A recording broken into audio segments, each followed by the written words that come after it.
There's no feeling more intense than starting over. If you deleted your homework the day before it was due, as I have, or if you left your wallet at home and you have to go back after spending an hour in the commute. If you won some money at the casino and then put all your winnings on red but it came up black. If you got your best shirt dry cleaned before a wedding and then immediately dropped food on it. If you won an argument with a friend and then later discovered that they just returned to their original view. Starting over is harder than starting up. If you're not ready for that, like if you've already had a bad day, then what you're about to go through might be too much. Feel free to go away and come back. I'll be here. Alright, thanks for coming with me on this trip. I'll understand if you have to take a break at any point. Just find a safe place to stop and quit the game. And don't worry, I'll save your progress, always, even your mistakes. This game is a homage to a free game that came out in 2002, titled Sexy Hiking. The author of that game was Jazuo, a mysterious Czech designer who was known at the time as the father of B games. And B games are rough assemblages of found objects. Designers slap them together very quickly and freely, and they're often too rough and unfriendly to gain much of a following. They're built more for the joy of building them than as polished products. In a certain way, Sexy Hiking is the perfect embodiment of a B game. It's built almost entirely out of found and recycled parts, and it's one of the most unusual and unfriendly games of its time.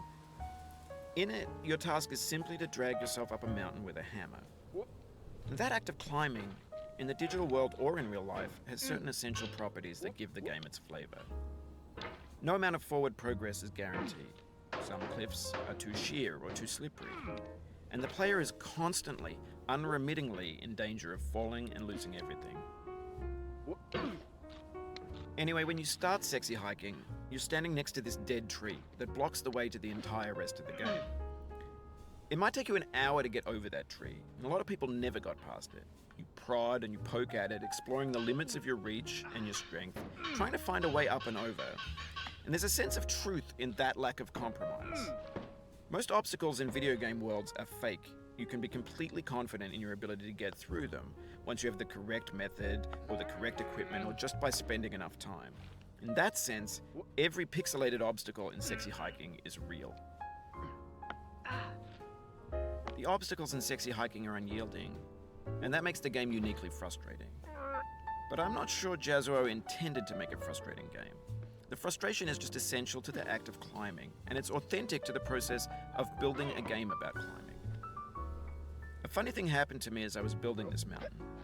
I'd have an idea for a new obstacle, and I'd build it, test it, and it would usually turn out to be unreasonably hard. But I couldn't bring myself to make it easier. It already felt like my inability to get past the new obstacle was my fault as a player rather than as a builder. Imaginary mountains build themselves from our efforts to climb them, and it's our repeated attempts to reach the summit that turns those mountains into something real. When you're building a video game world, you're building with ideas, and that can be like working with quickset cement. You mold your ideas into a certain shape that can be played with, and in the process of playing with them, they begin to harden and set until they're immutable, like rock. And at that point, you can't change the world. Not without breaking it into pieces and starting fresh with new ideas. For years now, people have been predicting that games would soon be made out of prefabricated objects, bought in a store and assembled into a world. And for the most part, that hasn't happened, because the objects in the stores are trash. I don't mean they look bad or that they're badly made, although a lot of them are. I mean they're trash in the way that food becomes trash as soon as you put it in the sink. Things are made to be consumed and used in a certain context, and once the moment is gone, they transform into garbage. In the context of technology, those moments pass by in seconds. Over time, we've poured more and more refuse into this vast digital landfill that we call the internet. It now vastly outnumbers and outweighs the things that are fresh and untainted and unused. When everything around us is cultural trash, trash becomes the new medium, the lingua franca of the digital age. And you can build culture out of trash. But only trash culture. B games, B movies, B music, B philosophy. Maybe this is what digital culture is. A monstrous mountain of trash, the ash heap of creativity's fountain. A landfill with everything we ever thought of in it. Grand, infinite, and unsorted. There's 3D models of breakfast, Gen X's fanfic novels, scan magazines, green screen Shia LaBeouf, banned snuff scenes on LiveLeak. Facebook's got lifelike bots with unbranded adverts and candid shots of Kanye and Taylor Swift mashups, car crash epic failed GIFs, Russian dashcam vids, discussions of McRibs, discarded, forgotten, unrecycled, muddled, rotten, untitled. Everything's fresh for about 6 seconds, until some newer thing beckons, and we hit refresh. And there's years of persevering, disappearing into the pile, out of style, out of sight. In this context, it's tempting to make friendly content that's gentle, that lets you churn through it but not earn it. Why make something demanding if it just gets piled up in the landfill, filed in with the bland things? When games were new, they wanted a lot from you. Daunting you, taunting you, resetting and delaying you. Players played stoically. Now everyone's turned off by that. They want to burn through it quickly. A quick fix for the fickle, some tricks for the clicks of the feckless. But that's not you, you're an acrobat. You could swallow a baseball bat. Now I know, most likely you're watching this on YouTube or Twitch, while some dude with 10 million views does it for you, like a baby bird being fed chewed up food. That's culture too. But on the off chance that you're playing this, what I'm saying is, trash is disposable, but maybe it doesn't have to be approachable. What's the feeling like? Are you stressed? I guess you don't hate it if you got this far. Feeling frustrated? It's underrated. An orange is sweet, juicy fruit locked inside a bitter peel. That's not how I feel about a challenge. I only want the bitterness. It's coffee. It's grapefruit. It's licorice.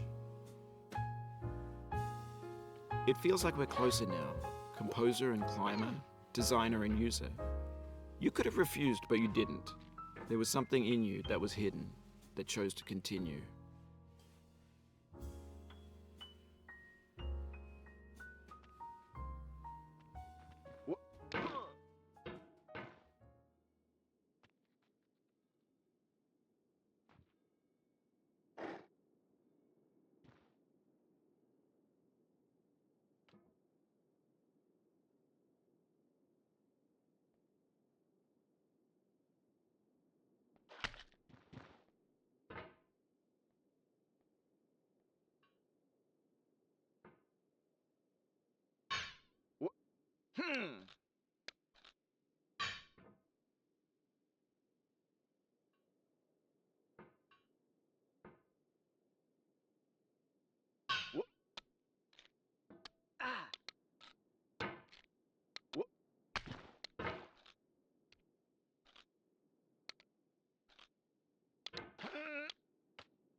It means a lot to me that you've come this far, endured this much.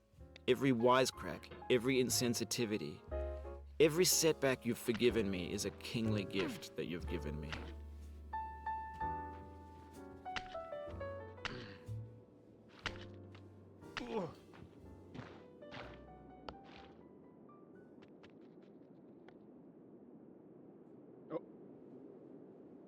We have the same taste, you and I. It's not ambition, it's ambition's opposite. An obdurate mission to taste defeat. You'll feel bad if you win, so I put this snake in for you.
Have you thought about who you are in this? Are you the man in the pot, Diogenes?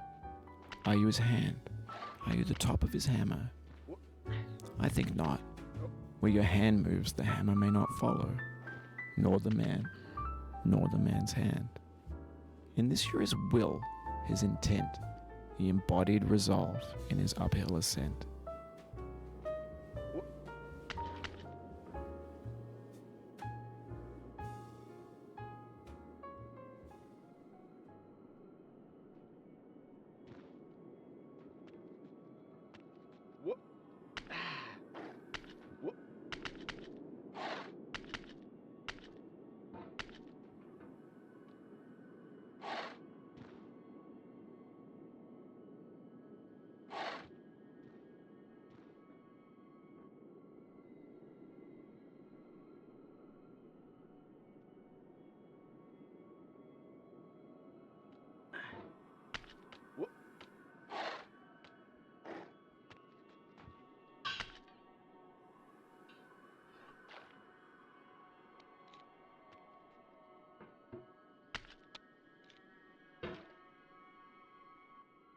Now, you've conquered the ice cliff, the platforms, the church and the rectory, the living room and the factory, the playground, the construction site, the granite rocks and the lakeside.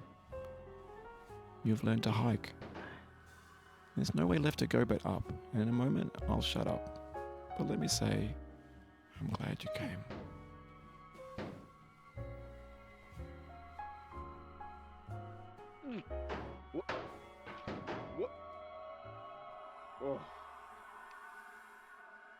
I dedicate this game to you, the one who came this far.